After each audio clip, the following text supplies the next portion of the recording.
রাজনৈতিক সংকট সৃষ্টি করেছে অন্তর্বর্তী সরকার ও ঐকমত্য কমিশন। অভিযোগ ফখরুলের। সংকট উত্তরণে সরকারের পাশে থাকার প্রত্যয়।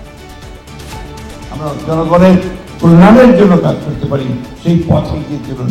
আমরা যেমন অতীতে আপনাদের সঙ্গে ছিলাম, সবসময় আপনাদের সঙ্গে থাকবো। সংস্কার না মানলে দায়িত্বহীনতার পরিচয় দেবে বিএনপি, মন্তব্য তাহেরের। ভোট চাইলেও হিন্দুরা উপেক্ষিত ছিল খুলনায় সনাতন শাখার সম্মেলনে পরোয়ার।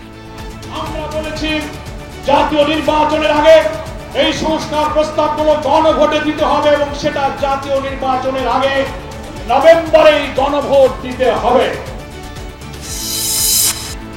প্রতীক ইস্যুতে এনসিপির আন্দোলনে নজর আছে নির্বাচন কমিশনের, জানালেন ইসি আনোয়ারুল। বিধিমালা প্রকাশের দাবি হাসনাতের।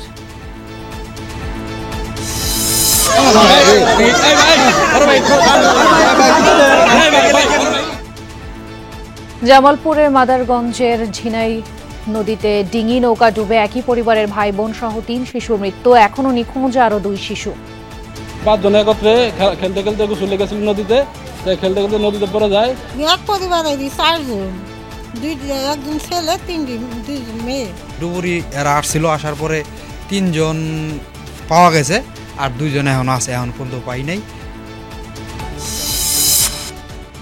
কুষ্টিয়া শহরে দিনের আলোয় একে একে 3টি জুয়েলার্সে শাটার ভেঙে স্বর্ণ লুট। এখনো আটক হয়নি কেউ। ব্যবসায়ীদের মধ্যে উদ্বেগ।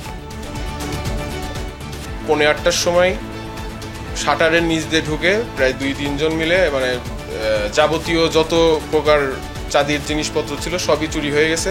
আমি চাই এর সঠিক তদন্ত হোক।